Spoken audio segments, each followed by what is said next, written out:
బంగ్లాదేశ్ తొలి మహిళా ప్రధాని బీఎన్పీ అధ్యక్షురాలు బేగం ఖలీదా జియా కన్నుమూశారు. కొంతకాలంగా అనారోగ్యంతో బాధపడుతున్న ఆమె ఢాకాలోని ఎయిర్ కేర్ హాస్పిటల్లో చికిత్స పొందుతూ తుది శ్వాస విడిచారు. 1991 నుంచి 96 వరకు, 2001 నుంచి 2006 మధ్య 10 ఏళ్ల పాటు బంగ్లాదేశ్ ప్రధానిగా పనిచేశారు ఖలీదా.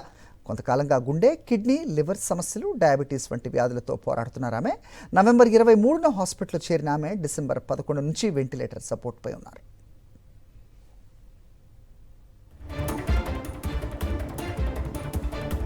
బంగ్లాదేశ్ మొదటి మహిళా ప్రధానమంత్రిగా చరిత్ర సృష్టించారు ఖలీదా జియా. ఆమె భర్త మాజీ అధ్యక్షుడు జియావుర్ రెహమాన్ హత్య తర్వాత రాజకీయాల్లోకి వచ్చి బంగ్లాదేశ్ నేషనలిస్ట్ పార్టీని నడిపారు. అవినీతి ఆరోపణలు ఎదుర్కొని జైలు శిక్ష కూడా అనుభవించారు. బంగ్లాదేశ్ రాజకీయాల్లో దశాబ్దాల పాటు చక్రం తిప్పిన ఆమె ఖలీదా ప్రజాస్వామ్య పోరాటంలో ముఖ్య పాత్ర పోషించారు. బంగ్లాదేశ్ మొదటి మహిళా ప్రధానమంత్రిగా చరిత్ర సృష్టించారు ఖలీదా జియా. ఆమె భర్త మాజీ అధ్యక్షుడు జియావుర్ రెహమాన్ హత్య తర్వాత రాజకీయాల్లోకి వచ్చి బంగ్లాదేశ్ నేషనలిస్ట్ పార్టీని నడిపారు. అవినీతి ఆరోపణలు ఎదుర్కొని జైలు శిక్ష కూడా అనుభవించారు.